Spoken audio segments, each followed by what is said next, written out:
Mountain News this morning. Good morning, y'all. I'm Amelia Lee here with you on this Tuesday, July 1st. It's 6:29 this morning, and it's time to check on in with Megan Dusmal today. Megan, warm start to our Tuesday, but it's almost the 4th of July. Honestly, it's one of those holidays. It's at the beginning of the month. I forget, but then it just pops up and you're like, oh, there's fireworks. Yeah, there's fireworks. Yeah, it's going to be a good 4th of July too, because while we have the rain today, we're going to have a break and clear skies on your Friday. I'll break into that just a little bit. But let's talk about your Tuesday. As Amelia mentioned, it's going to be a warm start to your day, mainly sitting in those low 70s, seeing some upper 60s as you travel towards Virginia. 68 in Wise, 67 in Clintwood this afternoon. A little bit cooler than we've been seeing. Low 80s, not too bad. A little bit cooler than what you'd expect this time of year and for the 1st of July. We do have some fog out there, so just be a little bit careful because we're also watching some heavy rain in certain portions of the region, especially as you're traveling into Wayne County, West Virginia, and Harlan County. And let's talk about the rest of the day. As I mentioned, those temperatures will be warming up, hitting the low 80s a little bit earlier in the day because those rain chances will really ramp up as we're heading into the afternoon and evening. Amelia. A woman is dead after police say she was hit by a car while crossing a highway in Pulaski County. It happened on Highway 27 in Somerset Saturday evening. Officials say 39-year-old Linda Green of Monticello was crossing the road when she was hit and killed. Green's body was taken to the state medical examiner's office. At least 2 people are dead after a crash on I-40 in East Tennessee. Police and Tennessee Department of Transportation officials say the crash happened at around 11 o'clock yesterday morning near the I-75 split. A video from TDOT showed both sides of the interstate closed while a helicopter landed to respond to the crash. All lanes have since been reopened. In Laurel County, 2 people from Tennessee faced charges after police found suspected fentanyl during a vehicle search. It happened on the exit of 49 ramp near I-75 Saturday when police pulled over Jeremy and Angela Nelson. Police say they found marijuana, meth, and other drugs. The 2 were taken to the Laurel County Correctional Center. In Buchanan County, Virginia, 3 people are facing charges after they were caught with drugs. Last Friday, several law enforcement agencies teamed up to execute a search warrant at 2 homes in the Rowe community. During a home search, they found fentanyl, cocaine, marijuana, and other items. Joseph, Wanda, and Nicholas Keene were all arrested. The murder case in a deadly Madison County home invasion continues to slowly move through the court system. Jordan Morgan was gunned down in her home back in February 2022. The suspect, Shannon Gildy, was previously found contempt to stand trial, but now a judge must figure out if he's eligible for the death penalty if convicted based on a diagnosis of schizophrenia. A trial in this case should have started last month, but was pushed back again. We are going close to 4 years, and by the time we get to the trial, it would be closer to 5 years. Now, I think that's ridiculous. Now, I don't think there's anyone out there that wouldn't say that, you know, there's no way you can conduct a real good, a decent judicial system by taking 4 or 5 years. But this is typical across the country. In the wake of yesterday afternoon's closing arguments, the judge told both the prosecution and defense they must submit their post-hearing briefs by August 15th. A status hearing has been set for October 3rd. A trial date was set for a man accused of shooting and killing another man in Perry County. Jonathan Proffitt was in court for a status hearing last week. According to the indictment, he was charged with murder and tampering with physical evidence in the death of Samuel Smith. That incident happened last year. Proffitt's trial was set for July 14th. A Clay County man was arraigned yesterday. Stephen Centers faces multiple charges, including murder. The incident happened in May on Roots Branch Road when police responded to reports of a stabbing. He's accused of stabbing multiple people, including his grandma. Centers' grandma later died. A pretrial conference for Centers was set for August 4th. A Wayne County, West Virginia man pleaded guilty for being a felon in possession of a firearm. According to court documents, in July 2019, Randy Price attempted to escape a traffic stop by a law enforcement officer. After he was captured, police seized a pistol from the vehicle he was driving. Price had a prior felony conviction for involuntary manslaughter after an incident in Ohio in 2002. Price faces up to 15 years in prison. His sentencing is set for October 2nd.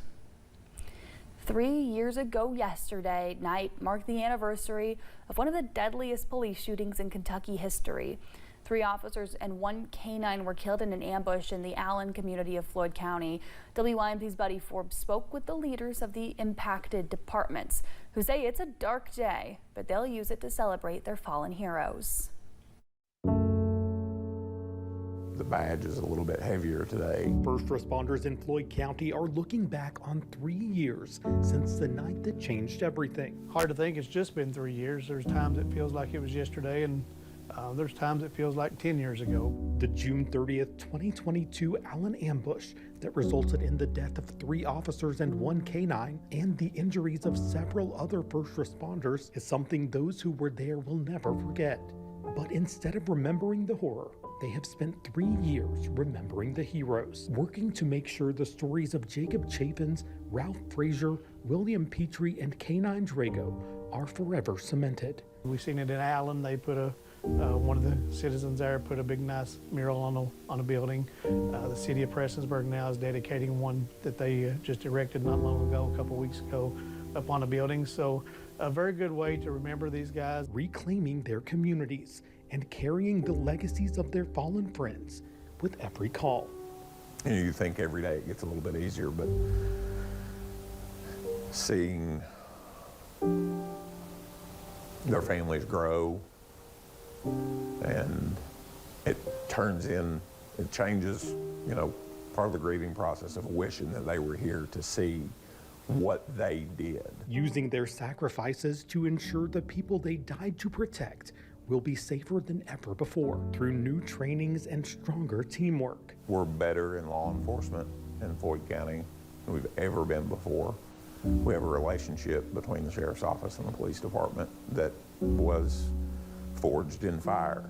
Floyd County Sheriff John Hunt says there is not a day that goes by without their fallen brothers entering the conversation. So it's always good to hear it. Never gets old to hear the good stories about them and see the impact that they had on so many people. Prestonsburg Police Chief Ross Shurtleff says the promise the department's made to keep fighting in their memory is still being upheld because the fallen officers will never be forgotten officers. Hero's not the word for it. It's not strong enough. They were extraordinary. In Floyd County, Buddy Forbes, WYMT Mountain News. Well, a new mural in downtown Prestonsburg now honors 3 fallen officers and canine. Yesterday, city employees and family members of the fallen gathered for a dedication ceremony. The 14-foot wide image features Captain Ralph Frazier, Officer Jacob Chaffins, Deputy William Petrie, and Canine Drago. A piece city leaders hope will keep their legacy alive. Never forget. These were family men. These were our friends. You know, the other officers, they loved them. And of course, our community and our region that knew these gentlemen. It was just, you know, it was just a pleasure to know them and be a part of their lives. After the dedication, wreaths were laid at their grave sites and on Heroes Bridge in their memory. Just days after one loss, a Southern Kentucky woman experienced another one. Jody Hellard of Rockcastle County is a critical care paramedic and is used to helping others. But now she's in need of help herself. 2 days after her job ended, her home was destroyed in a fire. Since then, her community has rallied around her. Last week, the losses were mounting up, but yesterday, she got some good news. Yeah, I was able to find another job today, so I got that. I just got to work on finding housing now and starting over. The cause of the fire is still undetermined. Hellard said she was able to rescue her dogs, but everything inside was a total loss. She says she'd like to find another small house or a place to rent.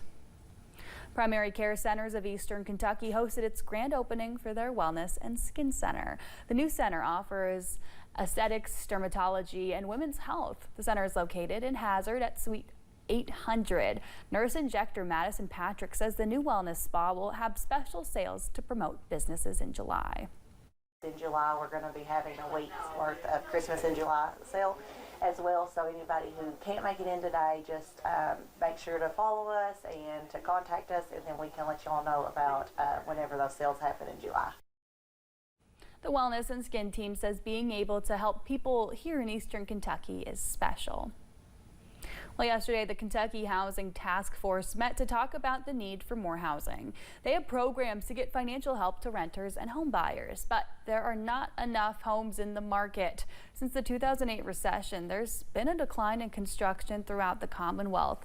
Last year alone, the supply gap was 206,000 units, which was spread evenly between home buyers and renters. And if nothing's done, that gap is going to get worse.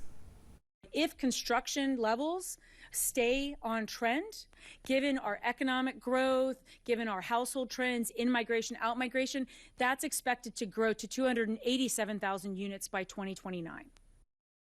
The task force also found the lack of housing has led to an 11% increase in homelessness between 2024 and 2025. They say that because costs are so high and people are spending too much of their income on housing alone.